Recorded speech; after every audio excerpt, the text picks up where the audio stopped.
In 2020, our face-to-face world came to an abrupt end. As we entered the new reality of virtual production, Riverview Studios continued to deliver our clients' messages to audiences around the world.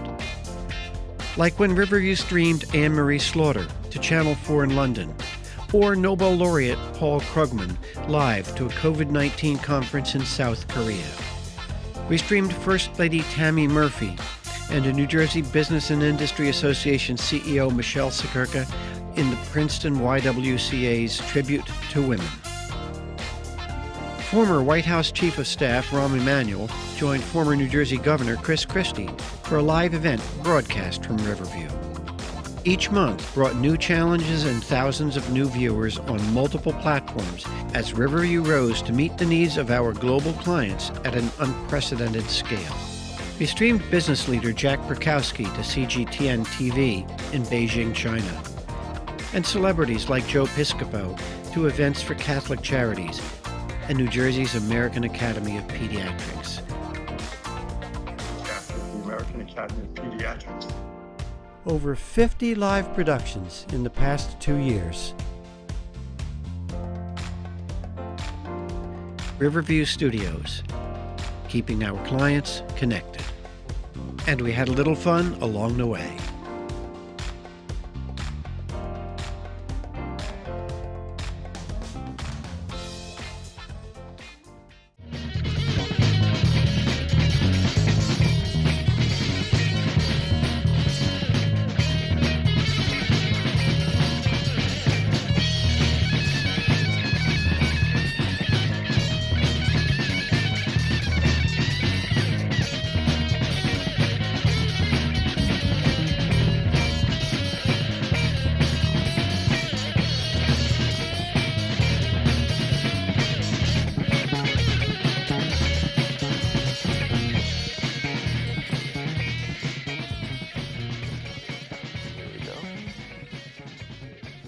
Well, welcome everyone. This is our inaugural edition. I said inaugural, right? I was worried about that word. This is the very first edition of Guitar Tales. I have my buddy here, Scott Engel. This is a brand new show that's going to be about guitar players you might not have heard of, but there's a lot of them. I did some research going into today. There are 269 guitar centers in the United States. Did you know that? I did not. How many employees do you think they have? They probably have a lot of employees, but I think all the employees kind of look like the other employees. It's just like a certain type of employee. Right. Cool. They're always annoyed with me when I go in there. I never play Stairway to Heaven. I probably should. You should? Yeah. Well, there's 10,000. So what this really means, and one of my thoughts about putting this show together, is that there are wonderful guitar players all over New Jersey, all over the country you've never heard of. So we all know the famous ones, the Jimmy Pages of the world. But there's wonderful musicians who have made a life out of music, but still have day jobs. And one of the things that I care about are the stories about the people who have guitar in their life, who have bands in their life, who have history, and people who are old enough of a certain age, who have the perspective to look back on a life in music and the times that sometimes life can interfere a little bit with music and music can interfere with life. And as I thought about my personal history with all the bands I've been in, so many guitar players I've met, wonderful musicians, and people who've really stuck with it and still built their own lives. So the first person I thought of to start our show after I met with my dear friends at Riverview Studios, put the name up right there, riverviewstudios.com, and is Scott Engel. There you go. I have known Scott since about 1978, 79. Definitely a while ago. Yeah, we've had a number of bands together, but it was really just one band in our bedrooms as kids. Doesn't sound right. But, Yeah, we never played in the garage for some reason. No, it was always annoying our parents in the house. Yeah, my poor mom and maybe your parents too. My mother's still traumatized to this day that my bedroom was on the second floor and we had all these rock bands come over there. We had the drums set up in the bedroom, amplifiers, the whole works. And the chandelier in the dining room would literally sway. Oh. She talks about it all the time. She goes, if you ever get famous, you better, thank me that I put up with all that nonsense and all that loud music. I get yelled at. And all those all weirdos coming to that house. Yeah. And then we had our gear. You always had to have new gear, Right. you know. So my And that would be yeah. drag that up the stairs and amp. Boom, boom, boom, boom, boom. I had my Sun 112. It was about probably 80, 90 pounds. I put it on the front of my bicycle. I would ride through Mattawan with it. My first amp was a Lab Series amp, solid state amp. Like kind of like this. This is sort of a solid state. It's a nice amp. one. Very loud. Right. Not a whole lot of tone. Pretty light. But you know, that's all we could afford back then. It is. And at some point, my dad got me for Christmas a Fender Twin Reverb. Ooh, that's a beautiful amp. Which once I got into the wedding band scene at some point, because my dad was a drummer, as you know, and he always had lots of advice like, stay out of rock bands, don't be in a rock band, you won't make any money, it's a miserable career, you know, and get into a wedding band and make some real money. So that's what I did. I went and played in a wedding band. I totally sold out, wore a tuxedo, Did you really? And I had the Fender Twin Reverb, and one cold winter's wedding, all the tubes fell out of the amp. Oh, really? Smashed in the parking lot, and I'm like, now what am I going to do? Yeah, because I guess it was cold. I don't know what happened. I hit a bump and they all fell out. Wow. So I got in touch with the local music store as a friend of ours, and he stayed open. Joe Luria, I bet, right? And he lent me a Marshall.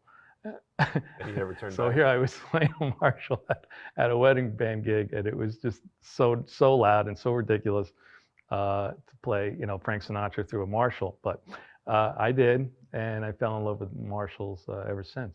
Well, you know, I'm going to cut you off because I want to go back into Scott Engel's history a bit. Go ahead. All right. So you and I are the same age, class of 1982 in Mattawan. Right. And you started as a drummer. Your dad was a drummer. Dad's a drummer, and A jazz drummer, right? yeah, he was with a band in the '50s called the Rocketones. They made some records with Jubilee Records and Elizabeth. And a quick side note: the lead singer of their band, Pete Saragusa, who had a son who became a very famous football player. Oh, really? Goose Saragusa. Okay. Anyway, I ran into Goose at a bar, and I whispered into his ear, I go, the Rocketones, and he turned around like, how do you know the Rocketones? Oh, that's I go, funny. your dad and my dad were in this band together. Anyway, so yeah, I started off playing drums, pretty serious with it for a long time. You were a good drummer. Yeah, and I still play. Oh, okay. You still. And I think drums really, really help musicians. I mean, because I played bass and I played piano and all that. And I think that really having a good rhythm bass really helps with everything. Well, what I remember is how generous you were. We were talking before we started just a few minutes ago. So when we were jamming together, I was on guitar, and then when we needed another person in the band, you slid over from drums. You gave it to Pete. Being multi-instrumental person, and I never used to sing then either, because I got my guts to sing later on in the wedding band. They made me sing, Right. and now you can't shut me up. Singing Twisted Sister songs and Bon Jovi songs, whatever it takes with the band. But yeah, I mean, You were I keyboards with us. could easily slide over into another position to fill in the gap of the band, whatever we needed. Need a bass player? Okay, I'll play bass. You need me on the keyboards? I'll play the keyboard. But something drove you to guitar. Yeah. And that's what I want to talk a little bit about that. So when we were in a band, you weren't a guitar player. No, And you didn't did know some how to keyboard play and guitar drum. at all. And then in college, we jammed once when you were in college. And what is it that drew you? Because right now, I mean, when I think of you as a guitar player. Right. So Yeah, a lot of people do now. yeah. I call myself Guitarmicist. Right. We got all sorts of websites. To Yeah, put up I in there. got tons of stuff. But something either musically or emotionally, or perhaps, and I want to run this by you, attention getting. I have an answer for this. Okay, I want to hear it. There's a definite answer. So here I am at the University of Rhode Island and going to pharmacy school. And my roommate was a guitar player, and he had an Ovation under the bed. And when he'd go to class, and I got, being I'm interested in all these instruments, I said, I never really learned how to play guitar. Let me noodle around on this thing. Totally clueless. I'm totally self-taught to this day. I never had a lesson on guitar, which is a curse and a blessing at the same time. But so I started messing around with that. Secondly, you can't play drums in a dormitory. You can't really, you can't beat on drums. You can't have a drum. You can't have, and those days they didn't have any electronic drums. You can't play a song alone anyway. Right. So then you go to parties, and the guy's got his guitar out and he's playing, and the girls are swooning, and I'm beating on my, I'm playing on my knees like a monkey. Right. And I go, I really need to to learn how to play guitar if I'm going to meet girls. So that's how it kind of started. And that's exactly what I That- was getting at. That's Is how it that got going. a lot of guitar players I know love music. You love music. I love music. But people sometimes approach it for And reasons that aren't music. And piano, I mean, piano is, it is a percussion instrument, but when you Right. play guitar, it's more emotional. You can bend the strings, you can play loud, you can play soft, you can play it like a drum. Yeah, it's incredibly percussive. You can beat that thing, and you can, like you say, you could just do percussive sounds even. Right. Show us. The chicka, Do it. Do the chicka. classic chicka, Do the chicka. right? And by the way, one of the things we're going to be doing on this show, every show will have a live guitar. We got our amp set up here, and my guests will always be able to just pick up a guitar. You want to play something? Like we're talking about, like Let me hear a chicka. here's a, Right. just whatever it is, and then you got all kinds of weird noises. You have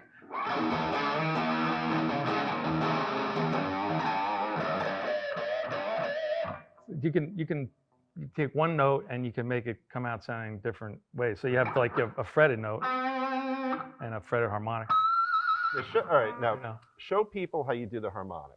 I You got the fat of your finger here, your When hand right here. yeah, when I first learned on my own without YouTube, again in Right. those days we didn't have anybody to teach us. I used to drag my pinky Oh, really? and play. So And what he's doing right here, if you look, I'm kind of the just fat like of his hand right there. yeah, like my pinky's dragging along. Oh, he's doing your pinky. Yeah. So, but the way you're really supposed to do it, you're supposed to take the fatty part of your thumb, Right. kind of. And kinda- someone who's watching you can't kinda see pick. you doing that, but it's creating a harmonic Right. because you're really changing where the bridge is. And that's when I learned when I was listening to ZZ Top. Right. He was doing a lot of.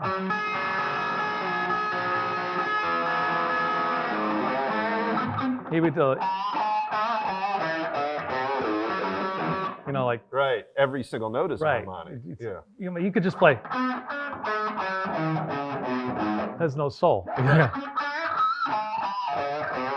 know what I mean? Right. And those little bends and stuff. Now, do you find it slows you down a little bit? Like, can you go quite as fast with a harmonic? Yeah, it wouldn't be for fast picking. Right. You know. Right. But yeah, I mean, when I don't know where I discovered it or how I discovered it, but I decided, well, if I just drag my pinky, So is that how you do it now? I do a little Or hybrid do you of know both. what you do? Like, I are you usually- aware of it? I usually do both. Okay. Yeah, like depending on what guitar you're playing, you kind of know, like if I that's a pinky drag, and here's Right. you And when know. you're doing it, you're an automatic, I would imagine. Yeah,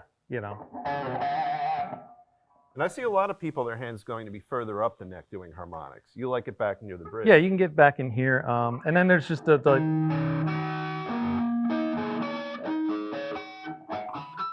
they're all over the place, Right, right.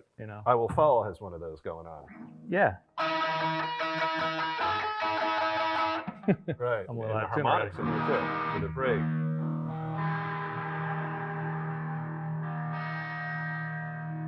I have good pitch.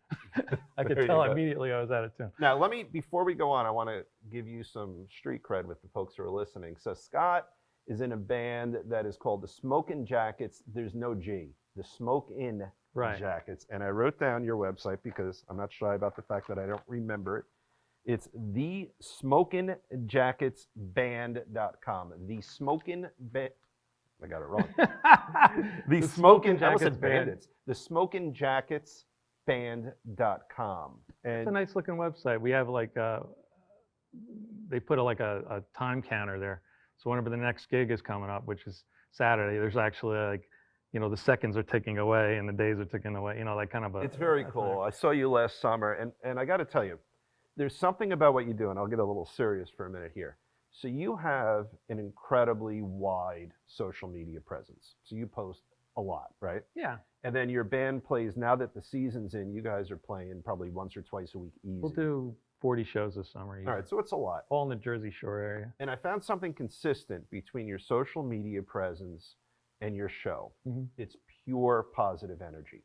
In Oh, other yeah. words, you post all day long and you're entertaining people. You're kind of pulling people together. Right. And I really like that because you know, like everyone has their own politics, Right. and it's interesting to read a little here and there, but you're putting on posts that simply allow people in their busy day to chuckle or find something interesting. That's what it's all about. I mean, look, music is a business, and I had a guy that was like in another band. I won't mention his name, but he was very political online, Right, and I'm like, you're going to lose 50% of your audience right, right. if you're pro this or pro that or negative this and negative that. So you always see it's always a little jokey thing, and I'm very careful about what I'm joking about. And a couple of videos of me playing guitar, and I'll also you won't see a lot of me noodling, like playing like a wild man on guitar. Nobody cares. Right, right. Because Right? you're not doing it to show off. I You're- always tell yeah. people like the big gig killer is playing Eruption Right, by right. Van Halen at a gig. It's I call it the bathroom song. Oh, that makes sense. Nobody, right. nobody. Look, it's great. You can handle the song and play the song, but people just they're not impressed anymore. Eddie does it better anyway. Right, right. So, why bother putting that out there? It just I feel it like drags the energy out of the room. It really does. Well, and it's funny. It's a real rookie move. Just Right. just play it. We do some Van Halen songs but the in the fun band. ones. We just go right into the song. There's no noodling. Right. There's no fancy stuff. But your show is consistent with your internet presence. Yeah. Your show is pure positive energy. You Lot have of those fun. things those confetti-ish things. We that have blow around. confetti cannons. Sometimes we blow up. The first time we played the Stone Pony, we had the confetti cannon loaded, and we got permission from the owner that we were going to do this. Right. But the stagehands at the Pony said, to the drummer Tom Jannerone, he goes, you can't shoot that off in here, right? And Tom goes, yeah, like, oh yeah. So end the song, boom, confetti all over the place, and they were really annoyed. Oh, that's funny. To That's funny. watch stagehands vacuum up confetti with a vacuum, you got to use a leaf blower. And we have toilet paper guns. I play kazoo. Right, I've seen in a that, yeah. Springsteen song, because nobody plays saxophone.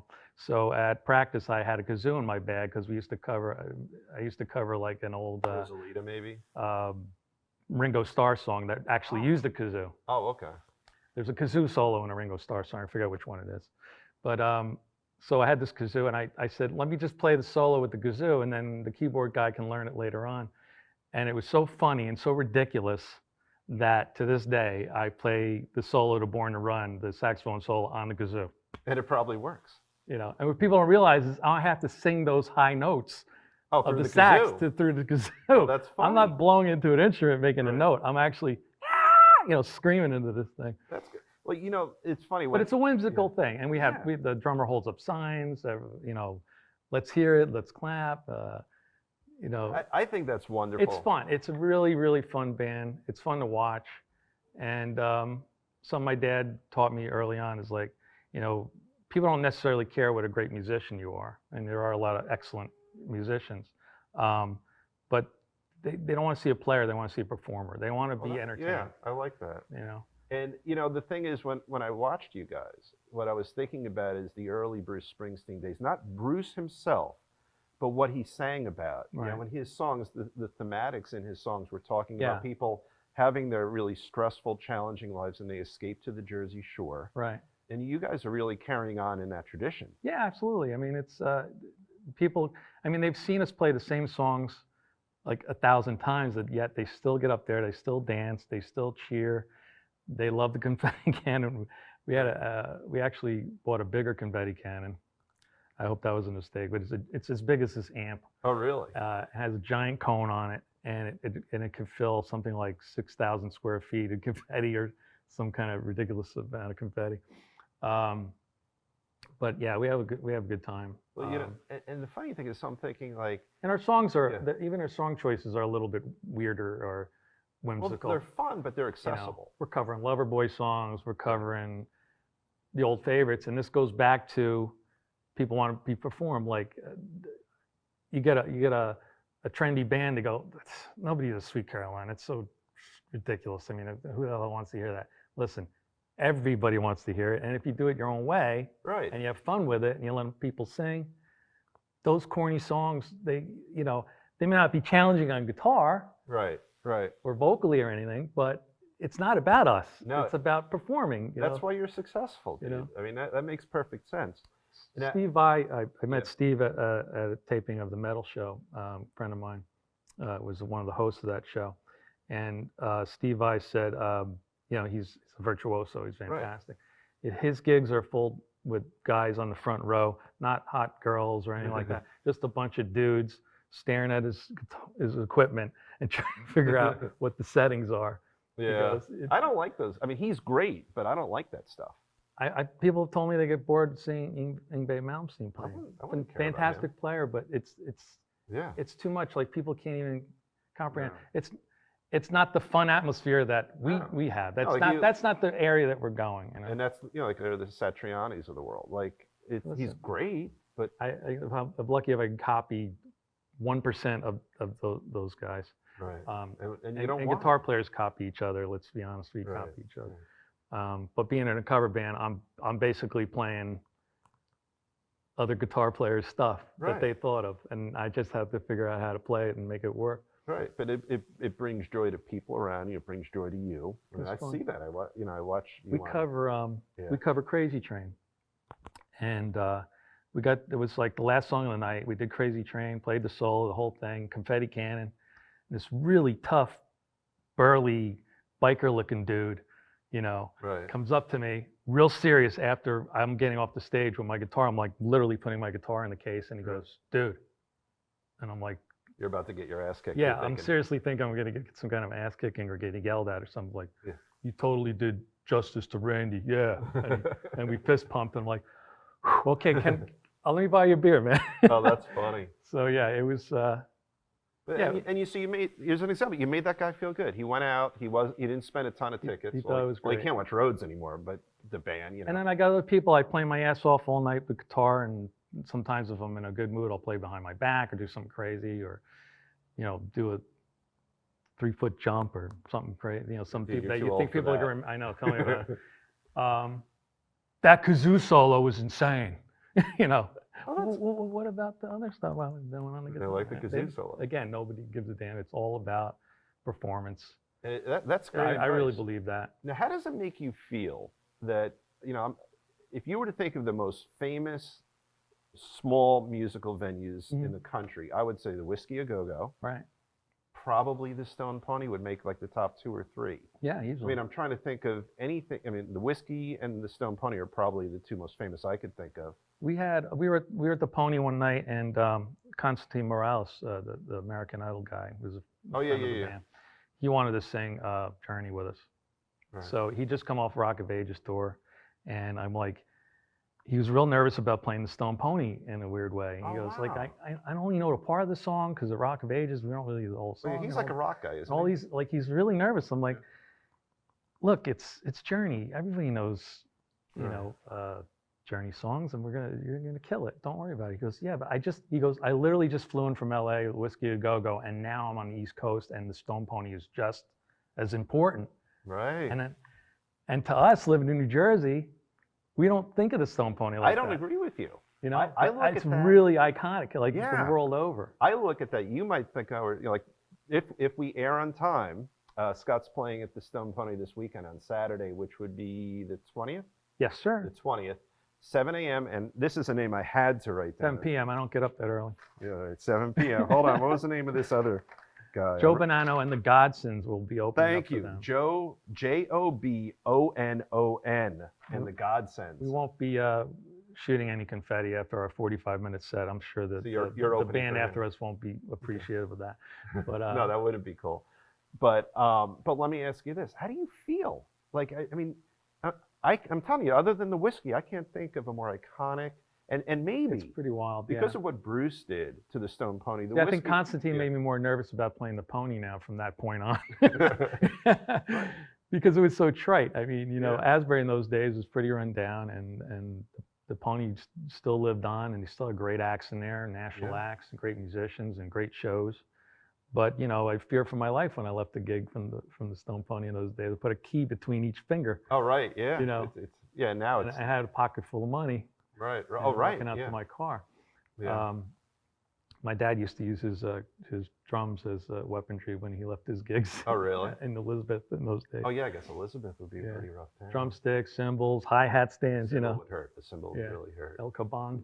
Yeah, that would also hurt. But yeah, you're part of a tradition, and you're 30 years after him. Well, Bruce is only 20 years older than us, I guess. But you're part of a Jersey Shore tradition. And a lot of all these guys started playing covers. Right. You know? I mean, I'm a long in the tooth to be any kind of famous rock star or nothing, and I have friends that tour that are famous rock people. Right. It's a tough lifestyle. I mean, if you think I'm an actual real pharmacist, and once in a while those two worlds collide. Yeah, let me hear about that. We're Oh, wait, hold on. I'm going to cut you off. Go ahead. So you went to University of Rhode Island, 5-year program, playing all along the way. Right. I also learned today for the first time that you stole the name of one of my bands. I did. And even created a logo for it. Yes, I did. And you didn't tell me until now, 30 years later. I know. Almost. Well, I was desperate. Right. John Doe and the Generics. That was the name of our band. Great name, and it's a great name for a pharmacy band. Or a cover band.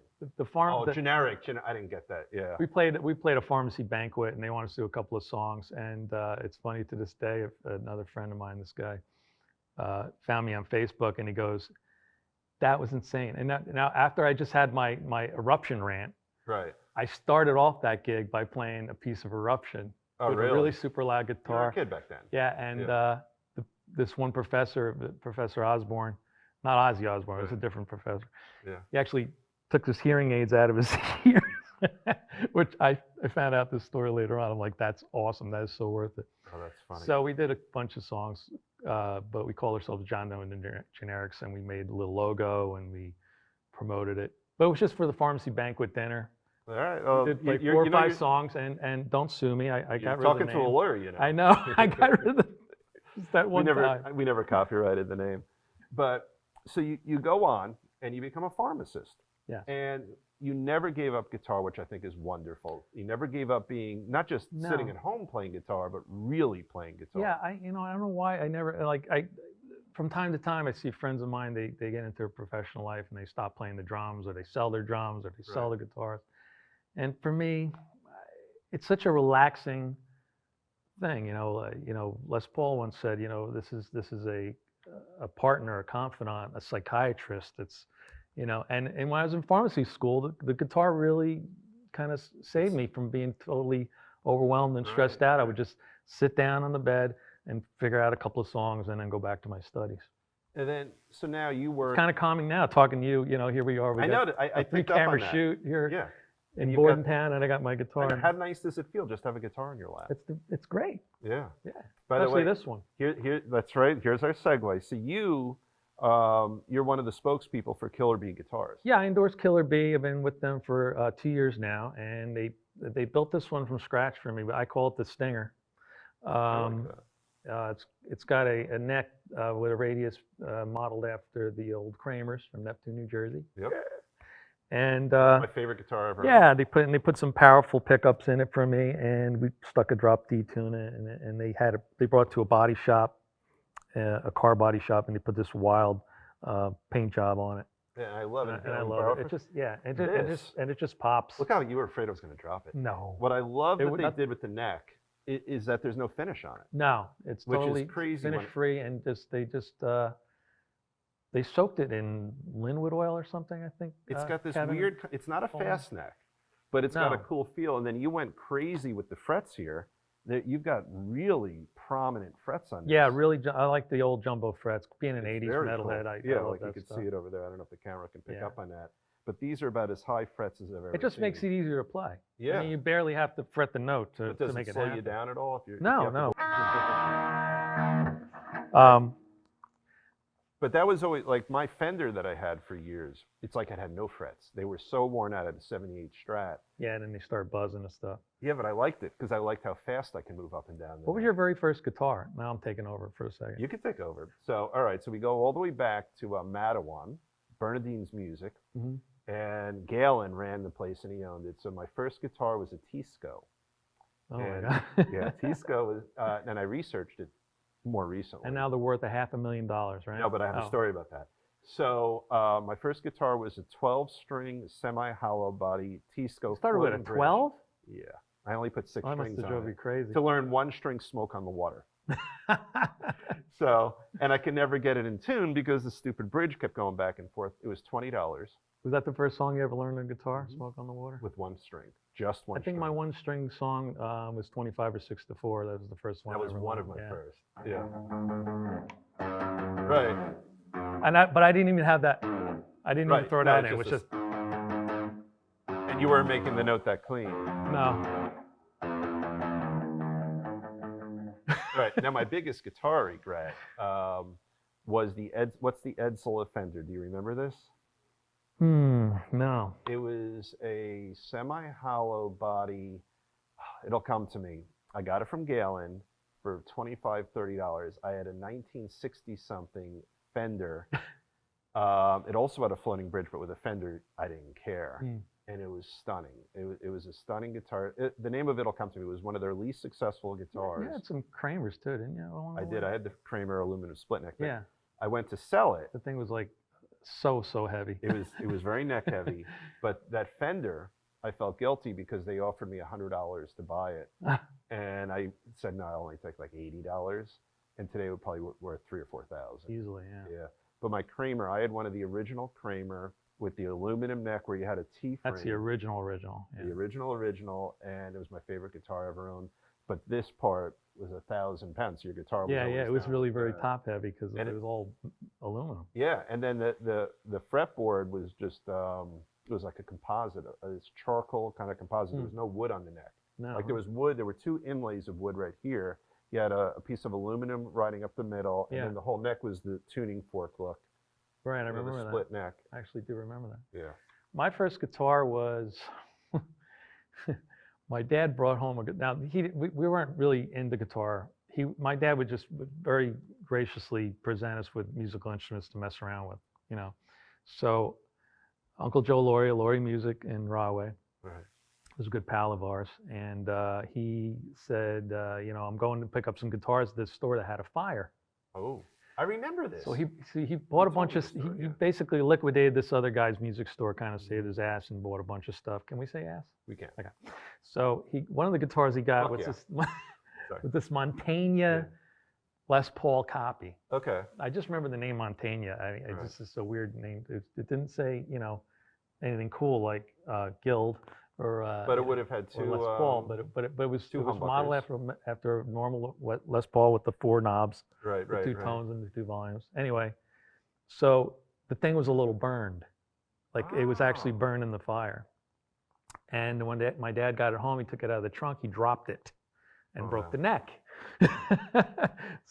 so my first guitar was a Montaigne broken, burned guitar, God. and we had the neck fixed. How'd you get just glue? They glued it somehow, you know, glued it back together. I don't know, Was it maybe the guy at the intonation? shop, it was terrible. Yeah, I It was would terrible. But it was enough to go, you know. Think. Right. And then somewhere along the line when we started to get more chops, my dad was able to get me a 79 Stratocaster That's almost like what from a I guy had. that came into the shop and needed some money, and he gave Right. him whatever they were worth then in Okay. 79. Now, are you rosewood or maple? What do you like on your fretboard? I'm a rosewood guy or ebony. Yeah. You know, I could be a snobby purist and say, well, I can tell the difference, and I really can't. Yeah. A lot of guys tell you they can. You know, for me, it's more about the neck radius. Oh, right. Do you like skinny? I like the skinny, Right. Yeah.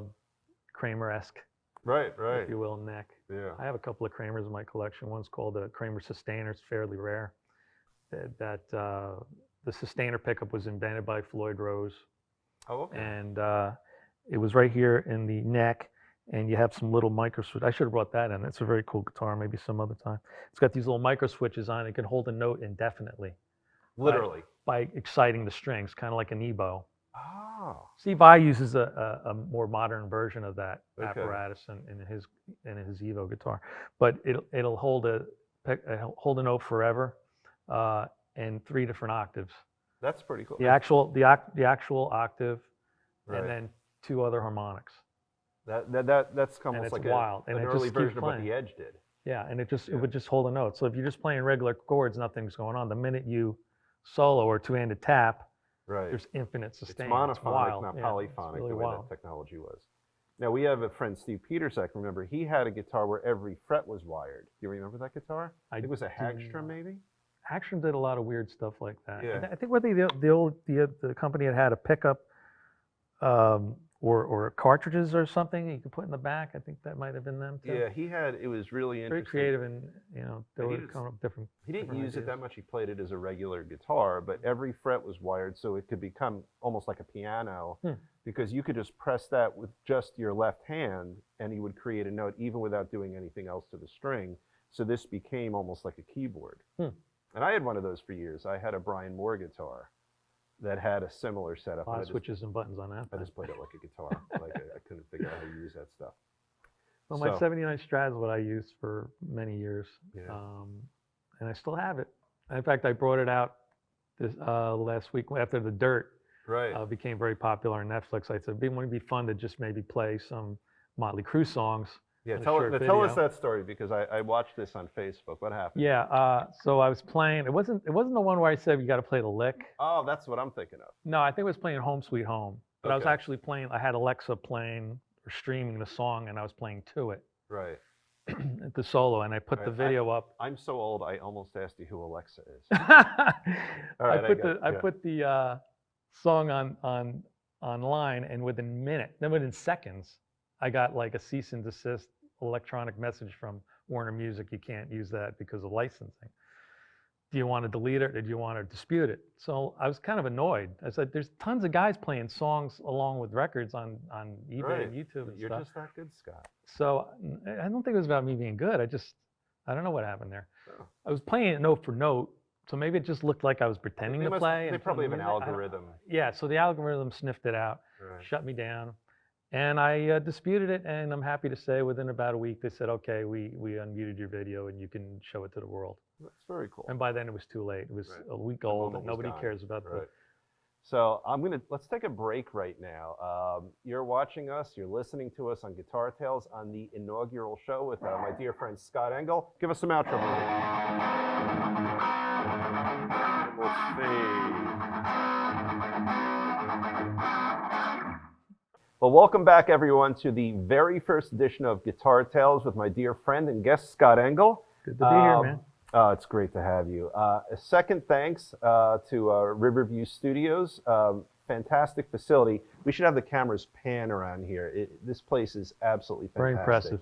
impressive. It's just a great facility. Like a real rock star. You are a real rock star. So we were chatting with Mary in between, and I lost track. So what I was trying to get you to, and she's so right, I wanted to talk about something that's important, and I got hung up on the fact that you stole my band name. Which Sorry you about did, that. and you'll be served with the complaint soon. But so What was that flattery quote? Is copying imitation is flattery is or the greatest something? form of flattery. No, That's not going to you're just help me. getting your All ass right, sued. okay. So no. So what we wanted to talk about, both of us really, is the challenges you face, because Yes. when people watch shows like this, it's usually someone famous who doesn't have a day job. Right. And they might talk about the challenges of being on the road versus family, okay? But what you have is a completely different animal. And you're not alone. You're a working band member, Yeah, absolutely. full-time job, family, even pets. You were talking about taking care of your dog. Yeah. What does that So- feel like? Oftentimes, it is challenging. The band schedule, I've said, we do like 40 shows in the summertime, a couple in the winter, a couple in the spring. And, that is time away from family. It's not time away from work. Right, Work is always there. right. I'm a full-time pharmacist. I work 2 different stores. And so I have a rule that pills pay the bills, Oh, and like I that. don't play any gigs on the weekends I work. The last thing I want to do is come home 2 a.m, shot out of a cannon, can't fall asleep right away because just did a show, and then go to work by 9 o'clock and deal with people's lives, taking flu shots and whatnot. So that's out of the question. I don't want to leave myself open to any problems. But you know what I find interesting? You and I hadn't chatted in probably 2 decades. We always stayed in touch, Yeah. through Facebook. So And he shows up at my gig one day, and I'm I like, did. "What are you I doing?" surprised you. Yeah. It was so And great. when you talk about pharmacy, this air of just serious professionalism just comes right out of you. Yeah, And- like guitar yeah. player and pharmacist really don't go together. And Right. you know, and it's my dear friend Pat who years ago coined the phrase guitarmicist. And I Oh, you didn't come up with that? No, I didn't. Pat reminds me all the time that he came up with that idea. I like it. Yeah. So I loved it, and it's stuck ever since. But yeah, man, you know, I've never booked a gig from the pharmacy. It just looks ridiculous. It doesn't seem like, you know, pharmacists could never be a guitar player and vice versa. I was doing a wedding gig, and there was a lady there, and she goes, you know, you look really familiar to me, but I can't figure out where I know you from. She goes, you're my pharmacist. Oh my God, you know, and she got like all crazy. Like they can't believe it. Right, right. And I go, so I decided to have a little fun with her because she was having a couple of cocktails. And I said, well, I actually have a twin brother. You think that egghead pharmacist would be in a band jumping around like a nut? She goes, yeah, you're probably right. I just didn't make any sense to me. And at the end of the night, I told her the truth, and she punched me in the arm so hard I thought I was going to have to get an operation. But Oh, that's funny. but once in a while, the two worlds collide. I'll see a customer at a gig, Right. and they'll give me that kind of weird, you know. Well, how do you feel about that? Yeah. Like, in other words, do you feel like suddenly you've lost your professional veneer? Yeah, in a weird your way. eyes? But also it can go the other way. Seeing a customer get wrecked at a gig Oh, that's true. and Yeah. going crazy. One lady was so embarrassed that she stopped coming to the store. Oh, right. You know, and you know, I said, it's okay. You know, you had a good time. Don't worry about it. You know, come on back. Because we call everybody that transfers out. We want to know why they're transferring out. Right, Is right. it Did we do something anything personal? wrong? Did we do Right. something wrong?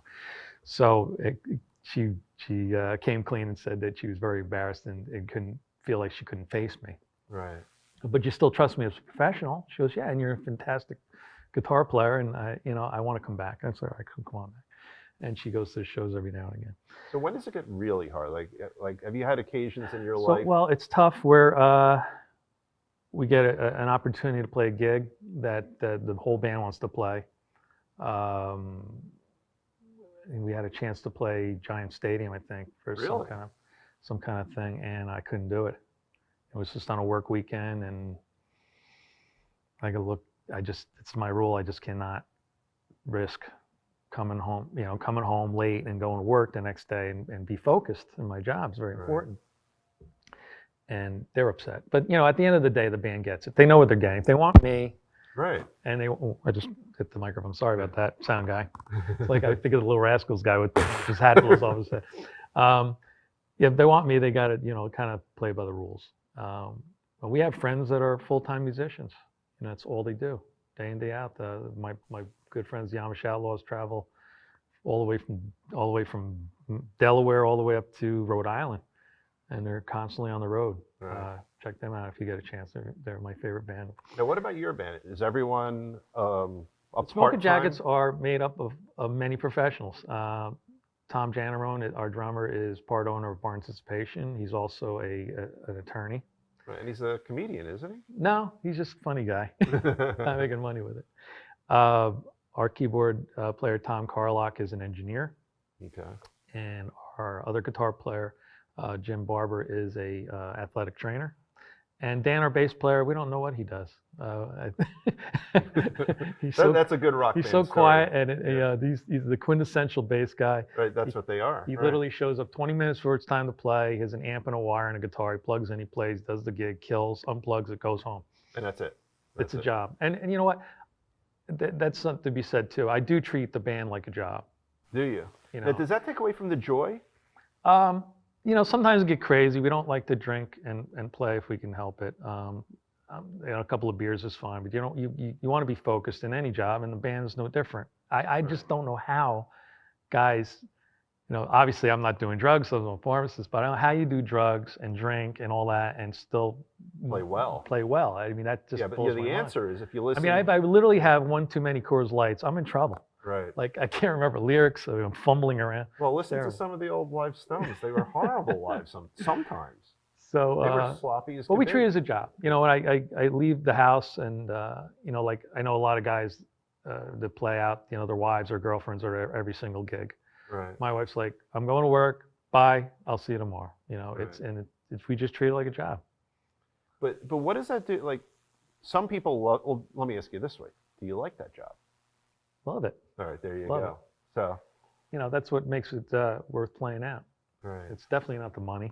right. It's definitely not the fame. It's the enjoyment of playing in front of people, and like that burly guy who gave me I mean, you must have been on cloud nine. he thought it was, and Cleaned up your pants. the guys that love my kazoo playing. Yeah.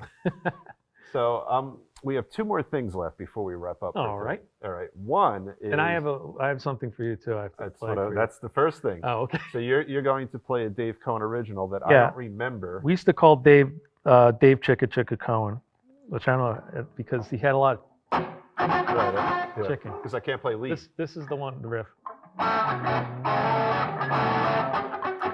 Oh yeah. That was That's the our first one. video. That's when we made a video. The other one was I forget what I was learning a cover. Maybe it was Paradise or.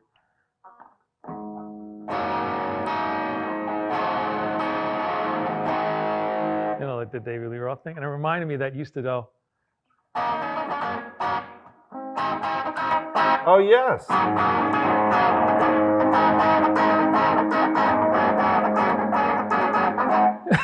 So there was a little bit of Dave Cohen in that. When I learned that song, I was like, that's that sounds awfully familiar. I haven't heard or played that in 30 years. Because whatever I wrote at 2 chords, because that's all I did. Now. Anyway, okay. So I created a game for our show. It's a game show now. It is. All right, nice. All right. And I know your answer will be good for this. So it is 6 Degrees of John Bon Jovi. All right.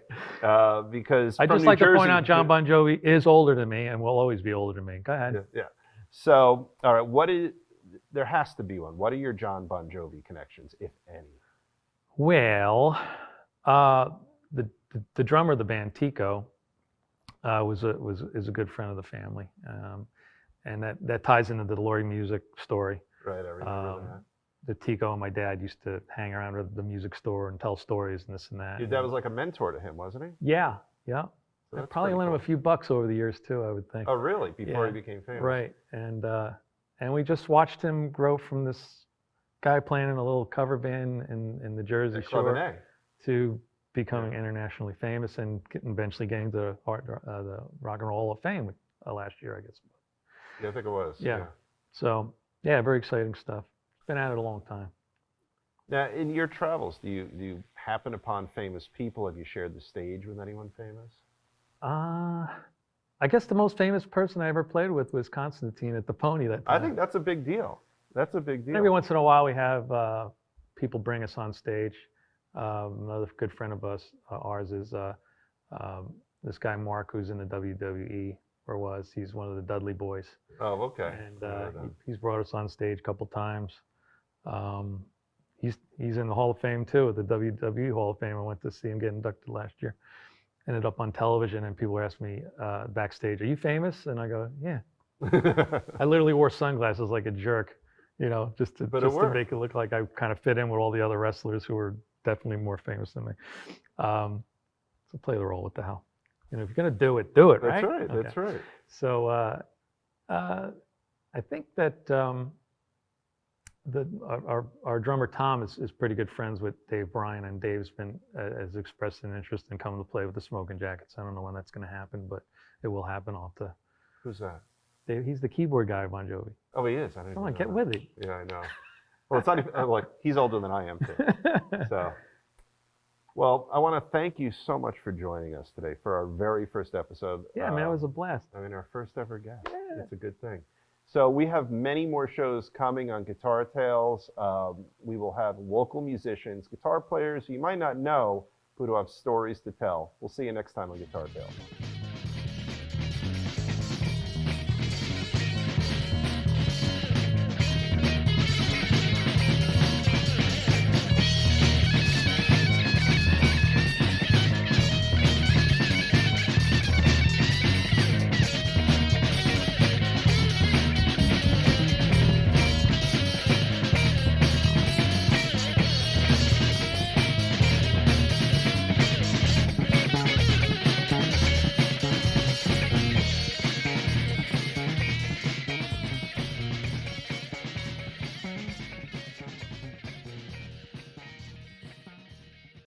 Hi, this is Dave Cohen, host of Guitar Tales, and Got Guitarmicist Engel.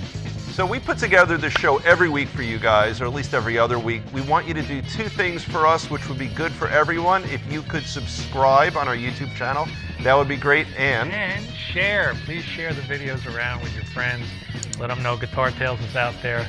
It's not just about guitar players. We have a lot to offer. thank you. Hi, I'm Jim Parker. I am the owner and operator of Riverview Studios, a full-service video production company located in Bordentown, New Jersey, but I'm only as far away as your location.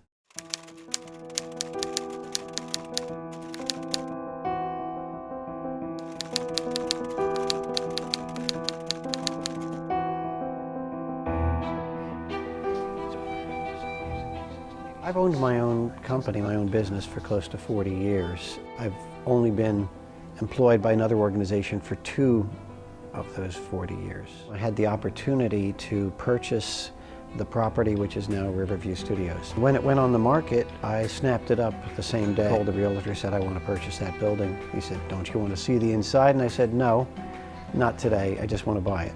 I'm glad I did, because I beat out a few other people, and the studio has turned into a really excellent location for the work that we do and for our clients. When I purchased the building 20 years ago, I was going back into some of the old pictures of the place, and we found a picture of the building, and on the building it said Riverview Iron Works, and I realized that this was originally a foundry. It's an awesome picture of the 5 or 6 guys all lined up in their work clothes outside the building. It seemed only fitting that I should name the studio Riverview Studios, 100 and whatever years later. The space that we're in here, I gutted it. I took all the stucco off the walls, I coated the brick, I put a new floor, I put a new ceiling, I put in new partitions, new walls, new paint, new plumbing, new electricity, new everything. I would build projects, I would build toys. I had an old machine belting from my grandfather's machine shop. I learned how to sew. I learned how to work with wood. I learned how to work with metal. I learned how to use tools. All of that has played a role in what I do now.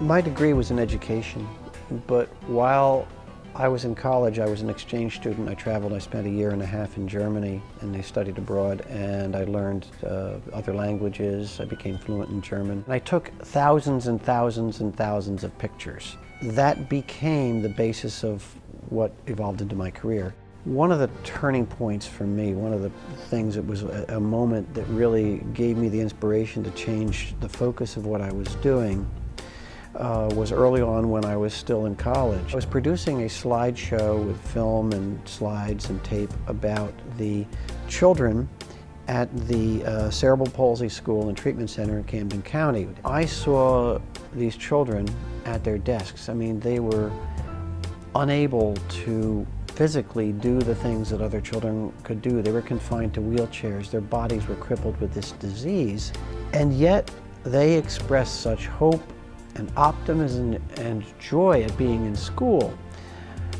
And it occurred to me that the best way to illustrate what these children were about, to tell their story, was to tell about what made them happy. So I produced a program that was about the things that they wanted to do, the things that they could do, the things that excited them and gave them joy and pleasure when they were in school. And that program was such a success when they showed it, I realized that this was the direction that I needed to go personally, and that this was something that was very satisfying to me personally. I've always had to kind of make my own way. My parents didn't have the money to send me to college. I had to work to go to college. Now, I was fortunate that I grew up in a time when college was affordable. You could work full-time and go to school full-time and make it work. My career path has always been around taking something that I really wanted to do and then finding a way to pay for it. I would hope that people who see the work that I do would be inspired to do something themselves, to take some kind of an action, because if you can make somebody do something, then that's momentum. You've built momentum, you got something going. If they feel, okay, I've seen it all, I can put it out of my mind, then I haven't done my job.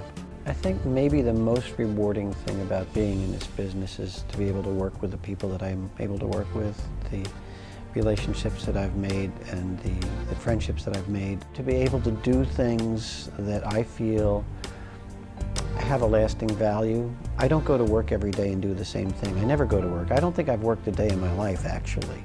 Almost every part of everything that I do, I find enjoyment from because it's satisfying, because I know that it has a meaning and I'm not just marking time. We're here for a limited time on this earth. We've got to make the most of it and make use of every minute that we have to do something of value, and I feel like I get to do that. I'm really fortunate.